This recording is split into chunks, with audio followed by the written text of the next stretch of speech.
Belakangan ini di tengah-tengah acara Sunday Market yang kami gelar tidak jauh dari hutan bambu di rumah perubahan yang sejuk, saya banyak dikunjungi oleh jemaah haji yang gagal berangkat. Dan kebetulan ada juga anggota keluarga kami yang tidak bisa berangkat. Tentu saja ini semua berhubungan dengan pandemi yang baru selesai dan perubahan dalam sistem pengelolaan perjalanan haji yang tengah diperbaiki oleh Arab Saudi bersama-sama dengan di Indonesia. Karena sebentar lagi ada banyak jemaah haji yang akan melaksanakan wukuf di Padang Arafah.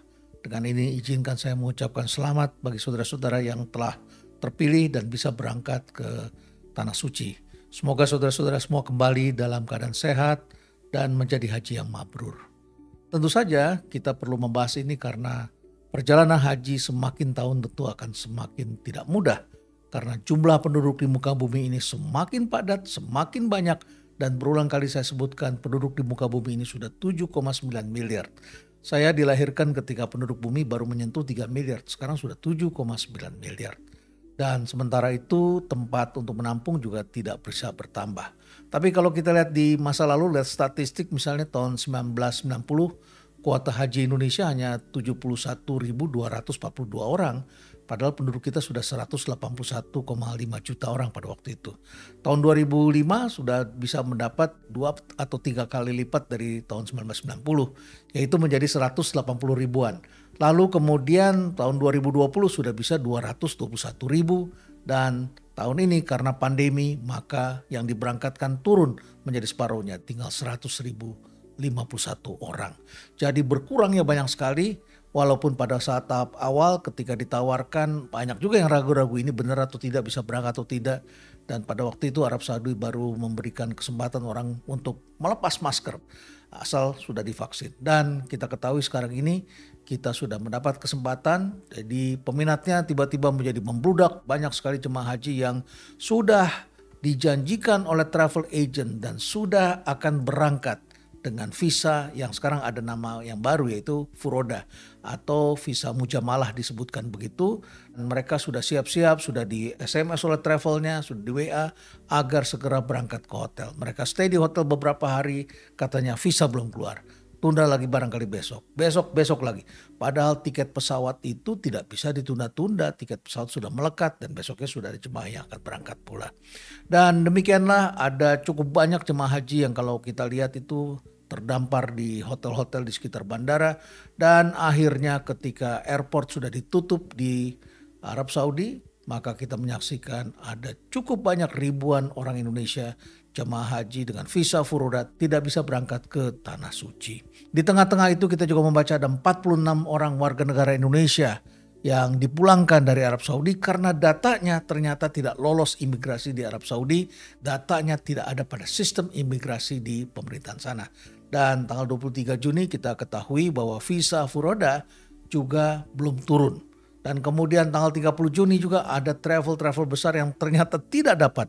Jadi banyak sekali kalangan yang mampu kemudian mencoba untuk mendaftar dengan visa Furoda yang katanya bisa berangkat secara cepat. Seringkali visa Furoda ini dikenal sebagai visa deg-degan. Jadi jemaah haji deg-degan.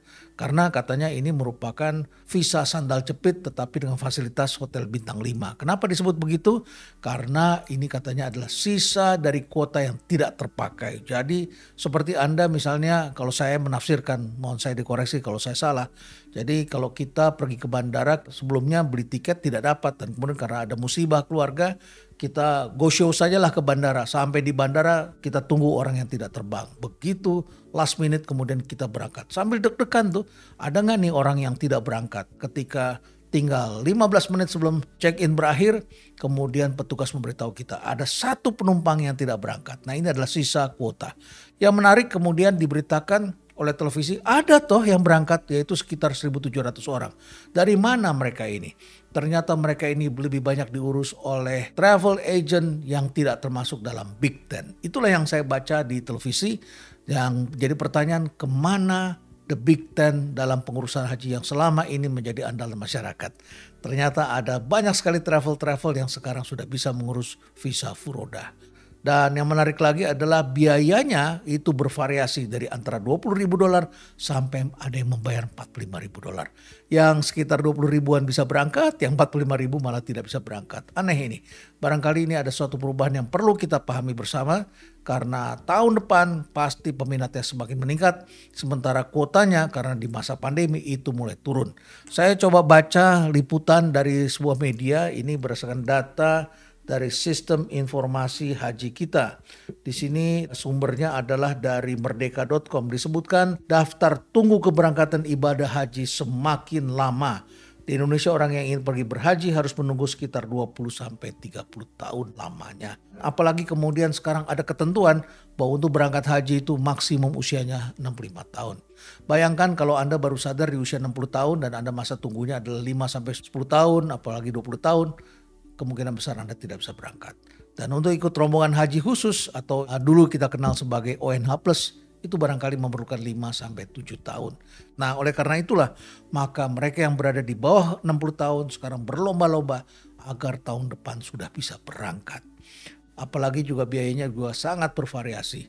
Indonesia diketahui sebagai negara dengan jumlah kuota terbesar di dunia untuk ibadah haji. Jadi jumlah yang tertinggi untuk berangkat tahun ini adalah Indonesia 100 ribuan, Pakistan 81 ribuan, India 79 ribu, Bangladesh 57 ribu, Nigeria 43 ribu. Inilah 5 besar jemaah haji yang ada di dunia. Nah, tentu saja apa yang terjadi kita perlu prediksi ke depan. Jangan lupa kalau saya baca-baca ini ada visi 2030 Arab Saudi. Dan tentu saja pengelolaan perjalanan haji ini kemungkinan akan berubah. Pemerintah Arab Saudi yang kita kenal di masa lalu akan berbeda dengan pemerintah Arab Saudi di hari ini. Perang juga akan berbeda. Kalau dulu Amerika ada di sana mendapatkan minyak, jangan lupa. Oil is not the same as oil again. Jadi istilah petrodolar juga kemungkinan akan berakhir. Ketika terjadi pergeseran dari industri 3.0 ke 4.0, maka terjadi pergeseran. Engine-nya berubah. Tadinya adalah oil, atau kita kenal petrodolar, sekarang menjadi microchip. Kalau oil pusatnya ada di Saudi Arabia dan Timur Tengah, maka microchip pusatnya di Taiwan dan di Korea. 70% produksi microchip dunia itu ada di dua negara ini. Maka itu ketegangan sekarang mulai terjadi di atas Jepang, di atas Indonesia sana sekitar Vietnam. Tentara Cina ingin mengambil Taiwan, Amerika kemudian juga ingin turun lagi ke sini. Jadi kemungkinan besar akan terjadi pergolakan-pergolakan. Arab Saudi sendiri sudah mulai menyadari pergeseran industri ini akan mengakibatkan perubahan aliansi dan juga ketergantungan dari minyak akan menjadi beralih ke diversified economy. Jadi ekonomi yang tidak lagi semata-mata mengandalkan minyak. Ada 3 kata kunci dalam visi Arab Saudi 2030. Yang pertama adalah masyarakat yang maju dan bergairah atau vibrant society. Yang Anda sudah bisa lihat sekarang partisipasi kaum perempuan sudah mulai ditingkatkan, perempuan sudah boleh mengendarai mobil, potong rambut pendek dan lain sebagainya. Kemudian yang kedua adalah ekonomi yang tumbuh, dan ekonomi tumbuh ini tidak boleh lagi hanya sekedar semata-mata mengandalkan pada resources yang sama, dan mereka juga mengandalkan menjadi bangsa yang berambisi yang antara lain ditandai dengan pemerintahan yang efisien. Mereka ingin meniru caranya Singapura, Swedia dan lain sebagainya. Nah, kita lihat satu persatu bagaimana ekonominya. Mereka ingin meningkatkan peran private sector. Selama ini government yang begitu dominan, kerajaan begitu dominan, mereka ingin meningkatkan peran private sector. Dari 40% menjadi 65% pada tahun 2030. Yang kedua, mereka ingin meningkatkan partisipasi local labor. Kita ketahui, ya mohon maaf, seringkali orang menyebutkan bahwa penduduk setempat ini malas sehingga kemudian selalu mempekerjakan orang asing. Dikasih license, semuanya harus bekerja sama dengan mereka tapi mereka tidak bekerja. Nah, pemerintah Arab Saudi sekarang sudah menekankan bahwa partisipasi tenaga kerja lokal itu harus 50% dari populasi. Jadi rakyatnya akan didorong lebih produktif. Kemudian mereka akan mengalihkan industrinya dari oil kepada apa? Kepada healthcare, tourism, manufacturing, mining, education, retail. Jadi jangan heran mereka juga ingin Anda selain pergi haji, Anda juga berbelanja dan barangkali belanjanya bukan yang kecil-kecil lagi, tetapi belanja yang besar-besar di sana. Menjadikan negaranya negara retail dan juga negara pariwisata. Besar kemungkinan nanti Anda akan dibawa untuk berwisata. Di samping pergi haji, Anda akan juga diminta atau ditawarkan paket-paket berwisata ke tempat-tempat baru. Ini antara lain ditandai dengan upaya Arab Saudi untuk meningkatkan jumlah heritage yang terdaftar di UNESCO yang jumlahnya akan dibuat 2 kali lebih besar. Kemudian partisipasi tenaga kerja perempuan juga akan ditingkatkan menjadi 30% pada tahun 2030. Juga sekarang banyak NGO datang ke Arab Saudi yang membuat program empowering. Jadi Women Empowerment Program itu cukup banyak dan mereka sudah mulai menghapus ultra konservatif regime. Jadi nilai-nilai atau kebiasaan yang sifatnya sangat konservatif sudah mereka mulai kurangkan. Kita juga menyaksikan bahwa sekarang pemerintah Arab Saudi sudah mulai membentuk yang disebut dana investasi publik dan mulai menjual saham Aramco sekitar 5%. Diketahui Aramco ini adalah perusahaan yang paling bernilai di dunia. Nilainya antara 2 sampai 2,5 triliun US dollar. Jadi mereka benar-benar telah sangat serius untuk memperbaiki ekonominya. Nah, Saudi berubah, bagaimana kita? Tentu saja mereka berubah dan kita harus berubah karena ini menyangkut hubungan kedua negara. Dan Indonesia mengirim jemaah haji cukup besar ke sana. Saling ketergantungan antar negara juga terasa. Yang akan berubah itu adalah society. Jangan lupa masyarakat kita yang seringkali ke Arab-Araban itu mengacu pada Arab yang lama. Sementara Arabnya sendiri akan berubah. Arab Saudi berubah menjadi negara maju. Dan kemudian kita melihat juga Emirates telah menjadi negara yang terbuka. Mereka ingin menjadi negara yang heterogen seperti Singapura. Jadi tidak ada lagi masyarakat yang radikal, masyarakat yang bergeser ke kiri atau ke kanan. Tidak lagi begitu. Mereka ingin menjadi masyarakat yang terbuka dan masyarakat yang bisa menjadi tempat bagi berbagai bangsa untuk bekerja. Kemudian berubah mental, spiritual, barangkali cara kita yang tadinya sangat konservatif barangkali sekarang sudah menggunakan teknologi dan tentu saja administrasi pemerintahan. Tanda-tandanya bagaimana? Misalnya tata kelola sekarang mulai diperbaiki. Arab Saudi tengah mencanangkan sebagai society yang connected dan menjadi IT society. Tidak mengherankan kalau saya mendengar bahwa di kemudian hari jumlah dokter yang diberangkatkan ke Tanah Suci barangkali akan tidak lagi sama seperti sebelumnya, namun akan dilengkapi dengan smartwatch. Jadi kemungkinan besar Kementerian Kesehatan akan meluncurkan smartwatch untuk para jemaah haji sehingga kalau untuk pencegahan semuanya bisa dilakukan dengan menggunakan data. Nah, seperti misalnya kalau kita menggunakan ini akan terhubungan dengan dokter dan dokter bisa membaca pergerakan tensi kita, kolesterol kita, denyut nadi kita dan lain sebagainya. Kalau dulu begitu Anda mulai gelap sedikit, ada dokter yang selalu dekat Anda dan kemudian segera mengukur tensi kita dan melakukan pemeriksaan. Nah, sekarang dimonitor dengan menggunakan teknologi. Jadi ke depan akan seperti itu. Kemudian kita juga bisa melihat beberapa tahun terakhir ini kategori visa mulai berubah. Dulu kita mengenal ONH dan ONH Plus. Dan sekarang kita sudah mengenal ada namanya jamaah haji furoda atau mujamalah. Makanya di televisi itu edukasi kencang sekali. Ada anggota komisi 8 di DPR, ada dari Kementerian Agama, semua menerangkan. Dan yang menarik adalah jawabannya berbeda-beda. Ada yang kurang lengkap di tempat satu, dilengkapi oleh yang lain. Tetapi begitu kita selesai mendengarkan itu semua, kemudian kita jadi bertanya-tanya. Jadi sebetulnya visa ini siapa yang berikan? Ini visa sisa kuota atau visa undangan dari kerajaan Saudi atau dari individu-individu di Arab Saudi. Tidak jelas. Ada yang mendaftar sudah bayar mahal, lama, tidak dapat. Tapi ada pejabat, sebut saja misalnya Gubernur Jawa Barat yang baru saja kehilangan putranya dan ingin menghajikan putranya. Dan dengan mudah beliau bisa mendapatkannya. Tentu kita mendoakan agar bisa berangkat dan menyelesaikan ibadah ini dengan baik. Tetapi timbul pertanyaan, siapa yang berikan, datanya ada di mana, penanggung jawabnya di mana? Tentu saja perlu ada kepastian karena sekarang tidak ada kepastian. Biayanya tidak pasti, berapa lama mengurusnya, apakah akan keluar atau tidak. Kemudian harus menunggu sampai kapan, tiket pesawatnya juga harus bagaimana. Tidak ada kepastian, tidak ada standarnya. Dan datanya tidak ada di pemerintahan. Jadi furoda ini adalah visa yang legal terdaftar di Kementerian Agama.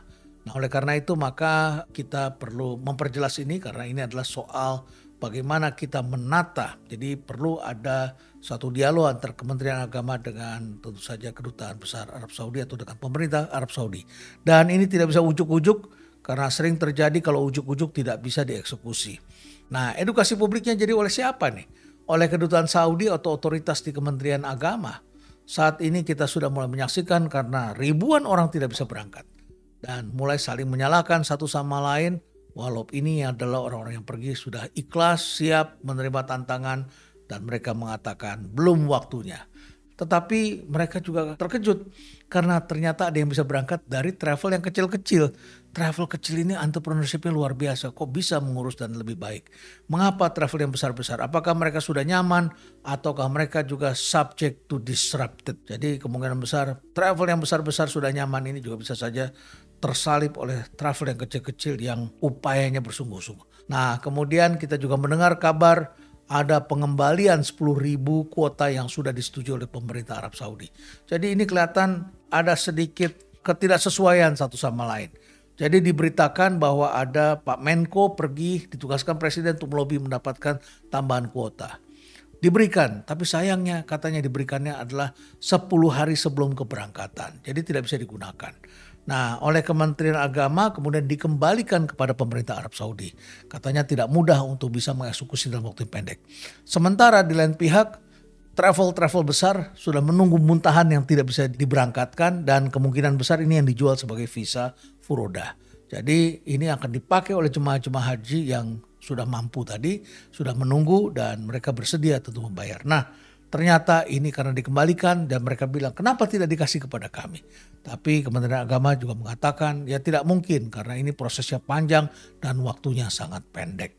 Jadi kelihatan sekali tidak ada engagement antara asosiasi travel ini dengan Kementerian Agama dengan Kedutaan Arab Saudi di sini. Jadi saya kira ini perlu ditata karena sayang sekali kalau tidak bisa kita manfaatkan walaupun semua sama-sama menjalankan dengan baik. Nah, kemungkinan besar juga telah terjadi sekarang penipuan visa. Kita sering mendengar sekarang sudah mulai banyak terjadi orang yang menawarkan visa walaupun jadwalnya sudah berakhir. Ada nih yang bisa urus visanya tapi bayar sekian. Jadi jangan sampai masyarakat yang mempunyai niat yang sungguh-sungguh ini kemudian menjadi tertipu.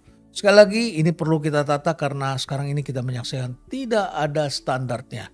Berapa lama waktu tunggunya, berapa lama harus mengurus visa dan kalau pesawat sudah lewat apakah masih bisa besoknya berangkat. Pesawatnya yang mana, saat berangkatnya kapan, kemudian apakah harus menunggu di hotel ataukah menunggu di rumah. Bagaimana kalau Anda berada di luar kota dan jauh dari ibu kota dan lain-lain. Padahal semua orang yang berangkat untuk ibadah ini telah mempersiapkan mental dan spiritualnya dengan baik.